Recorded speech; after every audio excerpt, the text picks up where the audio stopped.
박사학위를 얻었거든요. 서울대에서 박사학위를 했는데 박사학위 논문 제목이 검사의 지위에 관한 연구예요.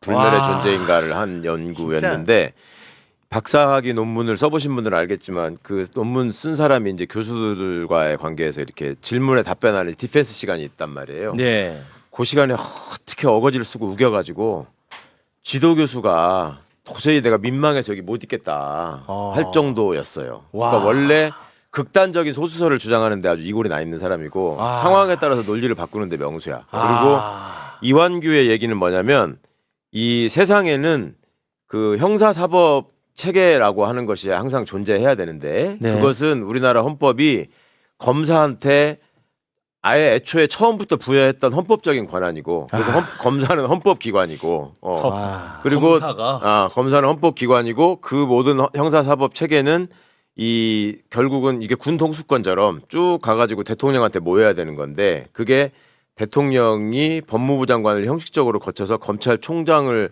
통해서 온 조직을 다 손에 쥐고 형사사법 체계를 관장하는 거라서 누구도 건드리면 안 된다. 뭐 이런 식의 논리를 피는 사람이에요.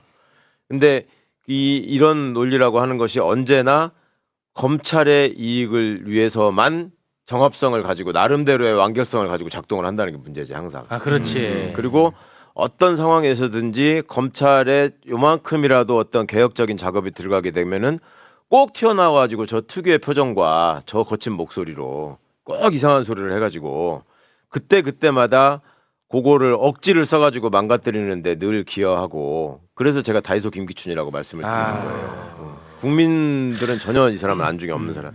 이완규가 문재인 정부가 처음 출범했을 때 여러분 기억하시는지 모르겠는데 그 박근혜 때 마지막 법무부 장관이 그 중간에 사퇴를 합니다. 그 문제가 생기고 해가지고 저기 김현웅이라는 장관이 있었는데 그 사람이 한참 검찰이 부실 수사해가지고 왜 최순실 처음에 봐주고 뭐 조홍천한테 구속영장 청구하고 막 이랬잖아요. 근데 막 시끄럽고 할 때 법무부 장관 검찰총장이 줄줄이 사퇴해요. 민정수석도 사퇴하고 당시에. 그래가지고 문재인 정부가 출범을 했는데 원래 이번 정부도 마찬가지로 출범하면은 기존의 앞에 정권이 임명한 장관들하고 한두 달 동안 같이 가야 돼요. 왜냐하면 인수위가 없이 출범을 하게 되면 자기가 지명한 장관이 청문회를 거치고 해야 될 시간이 필요하잖아요. 근데 법무부 장관은 없었어 그때 아예. 장관이 사퇴해버려가지고 없었기 때문에 박근혜 마지막 장관이. 그래가지고 안경환 교수를 장관 후보자로 지명했는데 또 아들 문제를 가지고 온갖 어거지를 써가지고 청문회 중간에 사퇴했단 말이에요. 이 양반이. 그 장관이 없었어요. 그러니까 검사 인사를 해야 되는데 아까 지금 말한 재청권을 행사하는 사람이 법무부 장관이라고 하잖아요. 그러니까 장관 권한대행이었던 당시에 이창재 법무부 차관이 인사재청권을 행사하고 검사의 임명권자는 인사권자는 대통령이기 때문에 대통령이 검찰 인사를 했단 말이에요. 그러니까 이완규가 특별같이 게시판에다 씁니다. 권한대행이 인사에 관여하면 안 된다. 이거 멋진 놈이요 진짜. 뭐야? 그러니까 장관이 아니기 때문에 권한대행은 인사에 이게 관여를 하면 안 되는데 했기 때문에 이 인사 자체가 불법이고 무효다. 이걸 주장한 게 이완규야. 진짜. 그거 어디 나오나요? 캡처. 그럼요. 그것도 유명한 활용했습니다. 이완규 법무부 장관 권한대행 검사 인사 이렇게 검색해보세요. 바로 나오지. 이제 안가회동 4명이 나올 때 보통 시민분들은 이제 이상민이가 충암구 후배라고 제일 유명했잖아요. 그렇습니다. 그러니까 저게 이상민이가 대장인 줄 아는데 이상민이만 저도 이완규가 주목했어요. 대장이야. 이완규가 여기 저기 계시네. 나이도 이제 이완규가 제일 많고요. 넷 중에. 그다음에 박성재는 고대란 말이에요. 저게 유일하게. 그리고 저기가 지금 다 나름 장관급들이 모였는데 법제처장이 저게 낄 자리가 아니거든. 저게 다이소 김기춘이라 낀 거예요. 민정수석은 원래 법무부 장관하고 만날 수 있는 사람이고 행안부 장관도 마찬가지고. 저게 다 이유가 있는 거고. 법조인들은 다 알았지. 이완규가 저기서는 제일 윤석열하고 가깝고 저게 대장이지. 그 깜도 아닌데 저 자리를 준 게 이제 이완규가 대표적이죠. 그냥 보온 차원에서 저걸 해준 거지. 원래 국힘은 이완규를 단순히 헌법재판관이 아니라 이거를 헌법재판관으로 임명함과 동시에 헌법재판 소장을 시켜달라고 했었어요. 민주당에다가.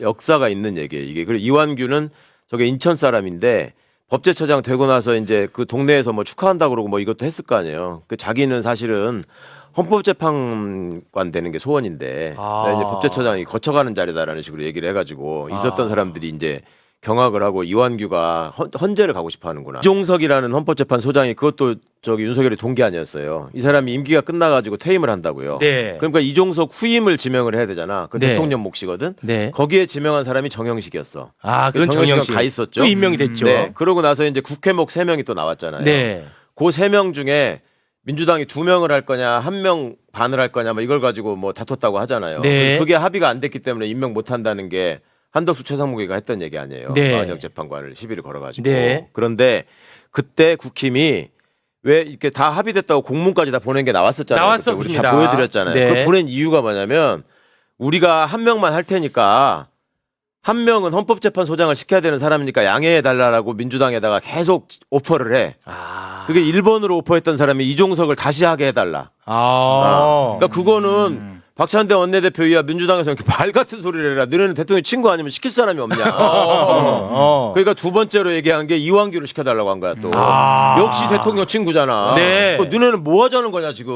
아. 그러니까 세 번째로 그러면 정형식이라도 하게 해달라. 아. 이렇게 했던 거예요. 아. 그래서 민주당 왜 그렇게 사정을 하냐면 헌재는 대법원은 대법관과 대법원장이 다 국회 동의 대상인데 헌재는 소장만 국회 동의 대상이야. 그러니까 민주당이 노하면 안 되는 거야. 이게. 소장은 안 돼. 네. 그러니까 들러붙어서 그렇게 했었고 아. 또 이거를 국회목 이거를 추천하는 과정에서 이제 국힘 쪽에 법조인들이 있을 거 아니에요. 법률가 출신들이 네. 이 사람들이 법원에 있는 주 후배들한테 연락을 해가지고 이 우리가 추천해야 되는데 헌법재판관 후보자로 누가 좋겠냐 이렇게 이제 얘기를 한 거야. 그러니까 거기서 누구누구가 좋겠다. 이번에는 국힘이 뭐 이미지 쇄신 이런 거에서 여성을 추천하는 것도 좋겠다. 뭐 이렇게 얘기를 했을 거 아니야. 네. 그러니까 예를 들어서 여성 후보자가 곽수산이라고 해봐요. 네. 그 곽수산 판사가 나름 법원에서 실력도 인정받고 경력도 쌓아왔고 그간에 각종 후보자로 등장했던 사람이야. 네. 근데 보수적인 사람이야. 네. 그러니까 곽수산 정도면 되겠지라고 추천을 한 거야. 네. 그러니까 전화 건 사람이 전직 의원인데 아니 수산이는 보수적인 건 맞는데 걔는 좀 합리적인 면이 있잖아. 그건 안 돼. 정형식보다도 더 보수적인 사람을 해야 된다고. 그래서 고르다 고른 게 조한창이라는 거야. 아. 이 스토리가 있네. 그래서 조한창은 그 상황을 알고 원래 자기 몫이 아닌데 막 돌아다니면서 이제 어디를 뚫어야 될 거 아니야. 자기가 돼야 되니까 이상민이 자기하고 대학 동기거든. 조한창이랑 조한창하고 이상민. 아, 이상민. 연수원도 동기고. 그래서 이상민을 뚫어가지고 재판관으로 추천받았다라는 게 국힘 쪽의 다수설이에요. 네, 우리가 민주당을 중심으로 앞으로 새로운 민주정부를 염원하는 시민들의 입장에서 탄핵을 그러니까 바라는 거는 헌법을 무시하고 파괴하는 이 내란 세력한테 절대로 나라를 맡길 수 없다. 이런 게 지금 가장 강력한 시대적인 화두잖아요. 지금. 맞습니다. 그러면 한덕수하고 최상목은 그냥 매일매일 숨 쉬면서 헌법을 위반하고 지금 살고 있는 사람들인데 네. 그거를 그냥 둔다는 건 말이 안 되는 말이 거고. 안 되지, 그리고 이거는. 잊어버리시면 안 되는 게 지금 이완규가 무슨 뭐 다이소 김기춘이고 윤석열이 친구고 무슨 내란 피의자라서 우리가 반대하는 게 아니에요. 네. 애초에 자격이 없어요. 얘는 자격이 없는 사람을 임명한 것 때문에 그러는 건데 네. 이 와중에 함상훈이는 또 묻혀 있어요, 그냥. 함상훈도 이왕이면- 문제가 많죠. 문제가 많죠. 문제가 그렇죠. 심각한 판사예요, 거기도. 아, 주목을 안 받던데. 네, 주목을 그러니까 아예 못 이완규한테 받아요. 묻혀가지고 그냥 묻어서 넘어가려고 하는데 네. 함상훈 뭐 옛날에 드루킹 사건에서 지금 김경수 지사한테 실형 선고한 것도 있지만 과거에 또 이런 뭐랄까 이제 취약계층에 있는 사람들이 저지른 범죄에 대해서 굉장히 엄한 형을 내린 사람은 유명한 사람이에요. 아, 2,400원 횡령 버스 기사. 그런 유의 생계형 범죄에 대해서 굉장히 엄한 형을 내기로 유명한 아, 그거 사람이었고 맞습니다. 지금 묻혀서 묻어가는 사람에 대해서도 주목을 하셔야 돼요. 지금 마은혁 재판관 때문에 제가 계속 얘기했잖아요. 마용주 대법관은 아무 이유도 없이 임명이 안 되고 있다. 그게 103일 만에 임명됐어요. 말이 그죠? 됩니까? 근데 그것도 말이 안 되는데 네. 아무도 관심이 없었다는 것도 말이 안 되고 맞아. 대법원이 구성이 안 되고 있었는데 맞아, 103일 맞아. 동안. 네. 근데 난 더 기가 막힌 건 대법원장이 찍소리 안 하고 있었다는 거야. 아니 사법부 구성을 아무 이유 없이 지체시키고 있는데 아무 얘기를 안 해. 이자는 계엄의 위헌적인 상황에 대해서 한마디를 한 적이 없어요. 우리나라 사람이 아니네. 진짜 황당하다. 조이대는 진짜네. 사람들이 그냥 뭐 어디 외국 조이대 이름도 안 들어봤잖아. 우리나라 대법원장 이름이 조이대예요. 희대 대법원장 조이대. 이강국 헌법재판소장이라는 분이 있었어요. 그때 국회에서 여야가 합의가 안 돼가지고 추천을 늦게 했어 헌법재판관을. 그래서 헌법재판관이 비어있으니까 헌법재판소장이 공개 서한을 보냅니다 국회의장한테. 빨리 임명해라. 이 헌법재판소의 구성은 헌법재판관이라는 자리는 단순히 개인의 어떤 인사에 관한 문제가 아니다. 나라의 근간에 관한 문제다. 이걸 했단 말이에요. 뭐냐고 이것들은 도대체.